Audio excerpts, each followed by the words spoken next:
Hello, children of God. So we are back, and I decided to record nalaman the discussion because I really find it weird that even in Google Meet, there's still no signal.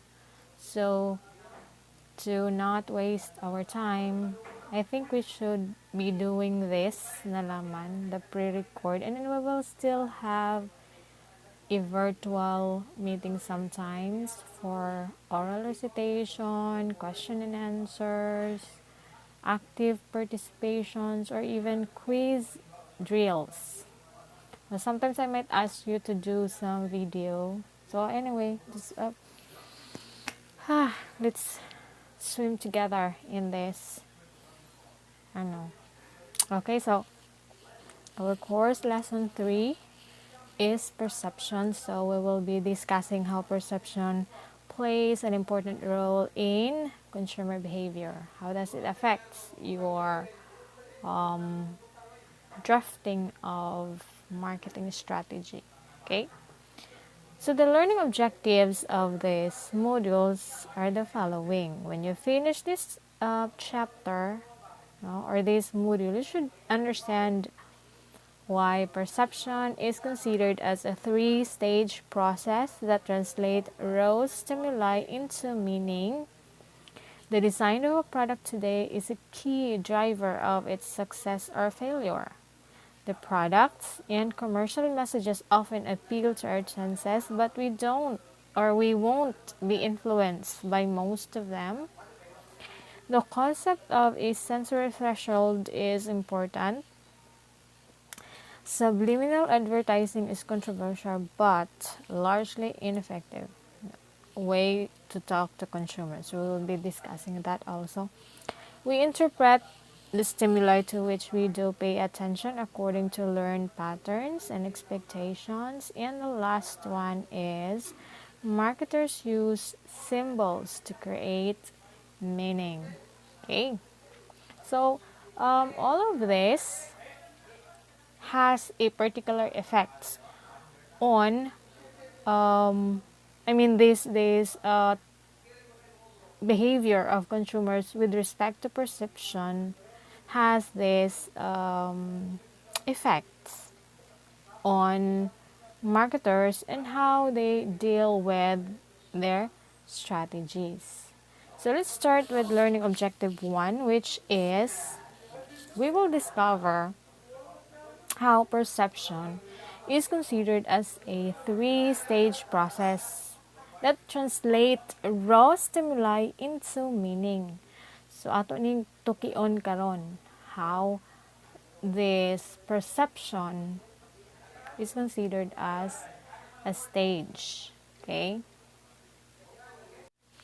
Prior to posting this video, I have also posted in Moodle the opening vignette of this module, but there are no questions in the opening vignette. Only a sort of situation that explains the whole topic.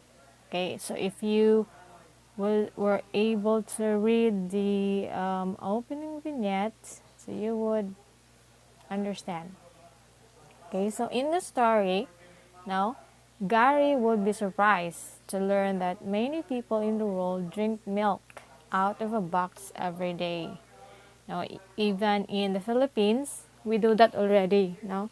Sa unang panahon, I can relate when I was young. Charot. When I was young, we don't drink milk out of a box.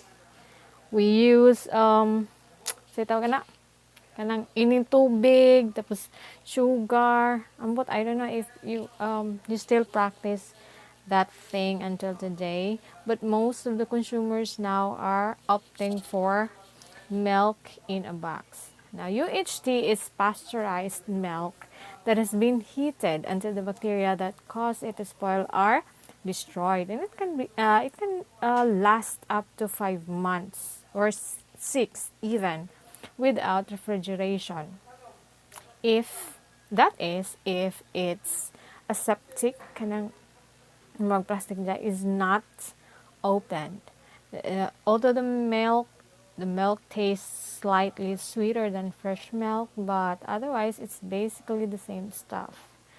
Now, shelf-stable milk is particularly popular in Europe, no, where refrigerator space in homes is smaller and stores tend to carry less inventory than in United States. So depending on the location or the type of sana na siya ha, di ba? The type of community, no?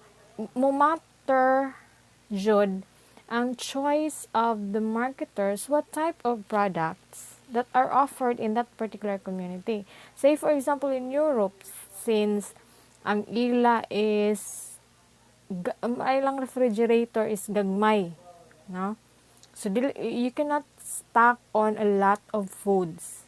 So dapat ang available foods in the market should be those that can stand a particular time period without refrigeration. Unlike in United States nga ang ilang mga refrigerators are kuan man na kanang heavy duty, mag-usa na ka kasi tawag na kanang usa na ka bayan halos. So they can stock on fresh milk. Kay naam sila daghang kabutangan. So ingan na pud na siya if you apply that to marketing strategies, ikaw as a marketer di kang patakta og distribute og product to different community.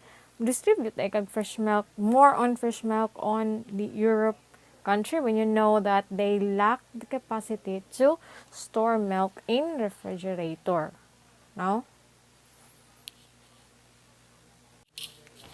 Whether it's about milk or a pair of shoes, a bag full of Oreo, or what unsa pa na diha nga mga products, no? It's a fact that we live in a world overflowing with sensations.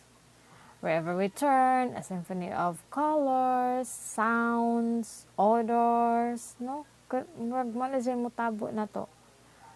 Some of the notes in this symphony occur naturally, such as the loud barking of a dog, the shades of an evening sky, or the heady smell of a rose.